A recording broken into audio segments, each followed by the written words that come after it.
بظاہر لگ یہ رہا ہے کہ اسٹریٹ آف ہارموز میں بڑی جنگ چھڑنے والی ہے. ڈونلڈ ٹرمپ نے دھمکی دے رکھی تھی. آج سے اس نے کہا تھا کہ میں بلاک کر دوں گا, ناکہ بندی کر دوں گا اسٹریٹ آف ہارموز کی, ایران کے سارے پورٹس پہ حملہ کروں گا.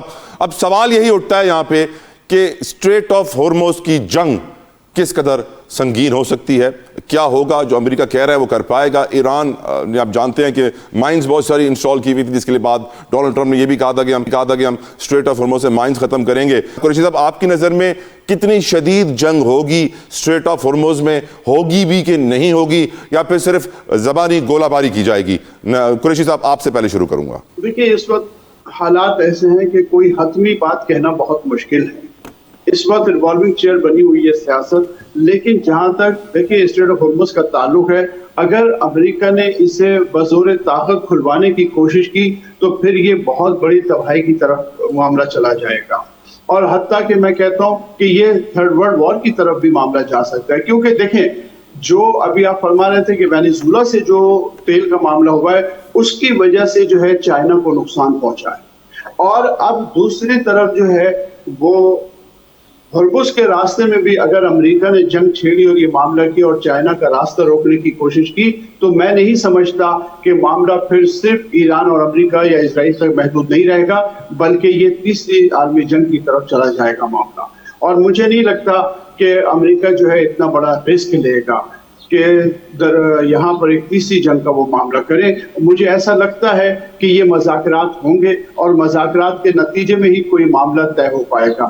یہ معاملہ دراصل اس لیے پیچیدگی اختیار کر گیا ہے کہ دیکھیے, ایران کے وزیر خارجہ عراقچی کا جو بیان ہے, اگر آپ اس کو پڑھیں تو انہوں نے بہت عمدہ بات کی ہے. انہوں نے کہا کہ بات اصول کی ہے کہ کیا ہم کسی کا غلبہ تسلیم کریں گے یا نہیں کریں گے, تو وہ ہم نہیں کر سکتے. اور جو غیرت مند قومیں ہوتی ہیں ان کا یہی طریقہ کار ہوتا ہے, وہ کبھی بھی نہ تو افزودہ یورینیم امریکہ کے حوالے کرنے پہ راضی ہوں گے.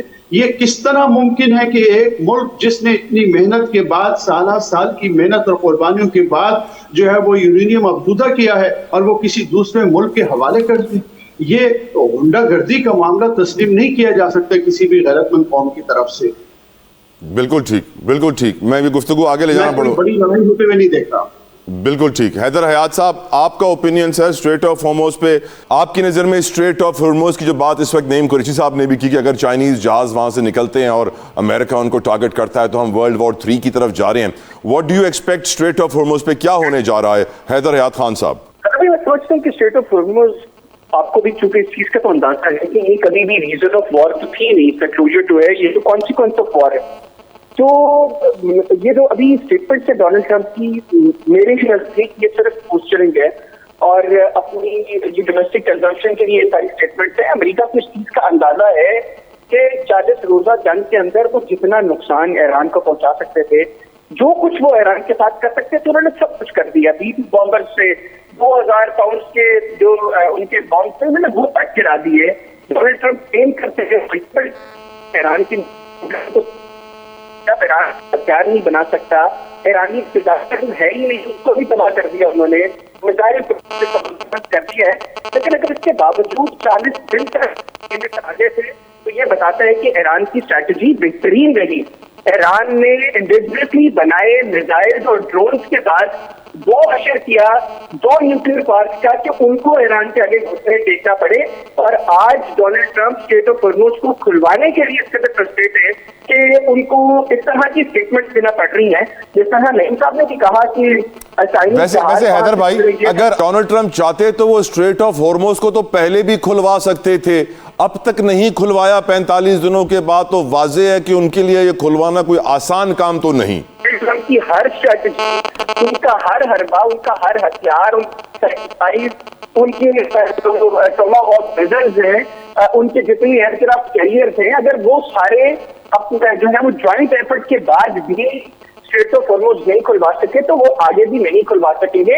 ایران کو اندازہ تھا کہ ان کے پاس فضائیہ نہیں ہے, ایران کو اندازہ تھا کہ ان کی نیوی اس قدر مضبوط نہیں ہے کہ اگر ان کے اوپر جنگ مسلط کی گئی تو وہ اس حوالے سے دشمن کو جواب دے سکے. لیکن ایران نے جو ان کے پاس چیزیں تھیں, جتنی سہولیات تھیں, انہوں نے اس کو بہترین طریقے سے یوٹیلائز کیا ہے. اور ابھی ایک مہمان یہاں پر کہہ رہے تھے کہ ایران کی یہ بہت بڑی جیت ہے کہ ایران نے امریکی نائب صدر کو اپنے ساتھ میز پر بٹھایا اور اس کو مجبور کیا کہ وہ ایران سے مذاکرات کے لیے اپنے ملک سے فلائی کر کے ایک دوسرے ملک میں آئے. صرف یہ جیت نہیں ہے، ایران کی اس سے بڑی جیت یہ ہے کہ انہوں نے امریکی نائب صدر کو مذاکرات کی میز پر بٹھا کر یہ کہا کہ جناب ہم تمہاری ڈکٹیشن نہیں مانتے، ہم وہ کریں گے جو ہمیں اپنے لوگوں کے لیے اپنے لیے بہتر لگتا ہے. تو میں سمجھتا ہوں کہ یہ اسٹریٹ آف ہارمز کو لے کر جو ڈونلڈ ٹرمپ کی اسٹیٹمنٹس ہیں یہ محض ڈومیسٹک کنزمپشن کے لیے، جس طرح ہم نے اپنے ہمسایہ ملک آپ بڑے اچھے الفاظ یوز کر رہے ہیں اندر صاحب. آپ یہ کہنا چاہ رہے ہیں کہ ڈونلڈ ٹرمپ کی دھمکیاں گیدڑ بھپکیاں ہیں. ایگزیکٹلی بالکل یہ گیدڑ بھپکیاں ہیں. اس سے بڑھ کر کچھ نہیں. اس کو اندازہ ہے اس چیز کا کہ ایران کی جو اسٹریٹجی، اگر ایران کو ڈسٹرب کریں گے وہ اسٹریٹ آف ہارمز کو لے کر، تو پھر ایک ایسا نیا کرائسس جو ہے وہ جو شروع ہو جائے گا جس کو کنٹرول کرنا پھر بہت مشکل ہو جائے گا ڈونلڈ ٹرمپ کے لیے. اور وہ ریپبلکن بھی اب اس کو تھوڑا سا اس کی مخالفت کرنا شروع ہو چکی ہیں کہ جناب اس سے باز آئے. آپ نہ صرف اپنی سیاست کا بیڑا غرق کر رہے ہیں، آپ ریپبلکن کی سیاست کا امریکہ میں بیڑا غرق کر رہے ہیں. نیٹے جاؤں کو بچانے کے چکر میں جو ہے وہ ریپبلکنس کا بیڑا غرق مت کریں. تو جتنا پریشر ہے کہ یورپ نہیں دیکھ رہا آج امریکہ کی طرف.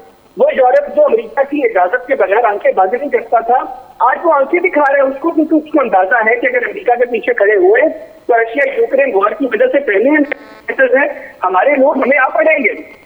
وہ دیکھ رہے ہیں اس ریجن کی طرف، ان کو اس ریجن میں امن چاہیے. یہی وجہ کوئی نیٹو کا ملک امریکہ کا ساتھ دینے کو تیار نہیں ہے. امریکہ کو جواب دے چکی ہے. اور یہ فرسٹریشن ہے ڈونلڈ ٹرمپ کی، اور یہ صرف ڈومیسٹک کنزمپشن کے لیے اسٹیٹمنٹ ہے.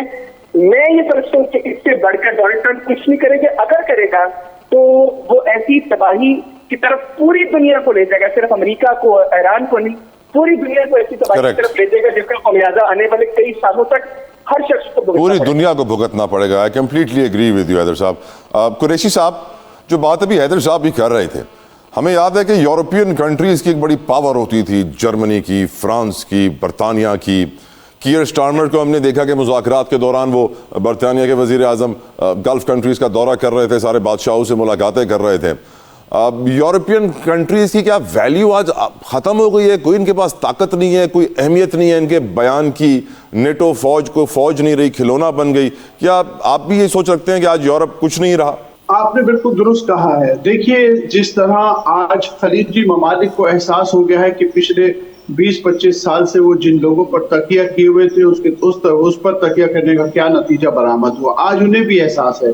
آج یورپ کو بھی احساس ہے. بالخصوص رشیا اور یوکرین کی جنگ نے یورپ کو یہ احساس دلا دیا ہے کہ جس یو ایس اے کے ساتھ وہ نیٹو کے معاہدے میں بندھے ہوئے تھے اور وہ یہ سمجھ رہے تھے کہ ساری زندگی یہ سلسلہ چلتا رہے گا، لیکن آپ نے دیکھا کہ کس طرح نیٹو کے معاملے کو جو ہے.